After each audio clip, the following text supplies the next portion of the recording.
जो ये घटना घटी है ये जितनी निंदनीय है, जितनी शर्मनाक है, कार्रवाई भी हुई, गिरफ्तारी भी हुई, पर पहली बात ऐसी घटनाएं घट क्यों रही हैं?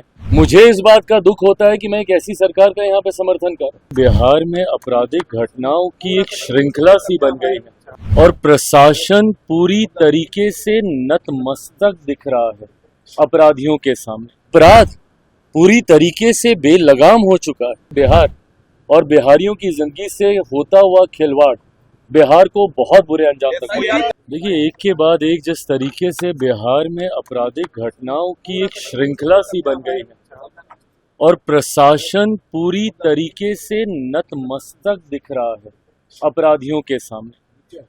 ये बात सही है कि जो ये घटना घटी है ये जितनी निंदनीय है, जितनी शर्मनाक है, कार्रवाई भी हुई, गिरफ्तारी भी हुई, पर पहली बात ऐसी घटनाएं घट क्यों रही हैं?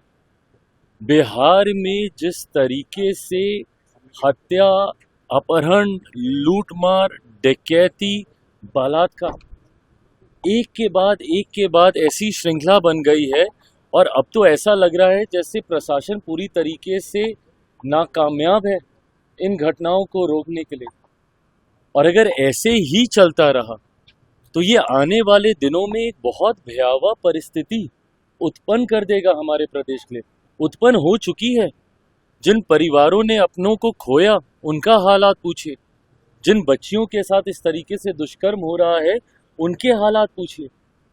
आज अगर इस तरीके की बातें भी कही जाती हैं कि चुनाव के कारण ऐसी गतिविधियों को असामाजिक तत्व अंजाम दे रहे हैं, अगर चुनाव भी एक कारण, और मैं भी मानता हूं कहीं ना कहीं कि संभवतः चुनाव भी एक कारण है, सरकार को बदनाम करने की साजिश के साथ संभवतः इन घटनाओं को अंजाम दिया जा रहा है, पर तब भी जिम्मेदारी तो प्रशासन की ही है ना इसको नियंत्रित करने की। कोई भी अपराधी आपके राज्य में आपराधिक घटनाओं को कैसे अंजाम दे रहा है प्रशासन के रहते हुए? या तो फिर इसमें प्रशासन की मिली भगत है और या फिर प्रशासन इस पे लीपापोती करने का कार्य कर रहा है, और या फिर पूरी तरीके से प्रशासन निकम्मा हो चुका है और अब इनके बस का नहीं है बिहार और बिहारियों को सुरक्षित रखना। ऐसे में पुनः एक बार मैं बिहार सरकार से आग्रह करूंगा, जरूरी है समय रहते हम लोगों को इसके ऊपर कार्रवाई करने की। मुझे इस बात का दुख होता है कि मैं एक ऐसी सरकार का यहाँ पे समर्थन कर रहा हूं जहां पे अपराध पूरी तरीके से बेलगाम हो चुका है। इस पे नियंत्रण पाना जरूरी होगा, नहीं तो इस तरीके से बिहार और बिहारियों की जिंदगी से होता हुआ खिलवाड़ बिहार को बहुत बुरे अंजाम तक पहुंचाएगा।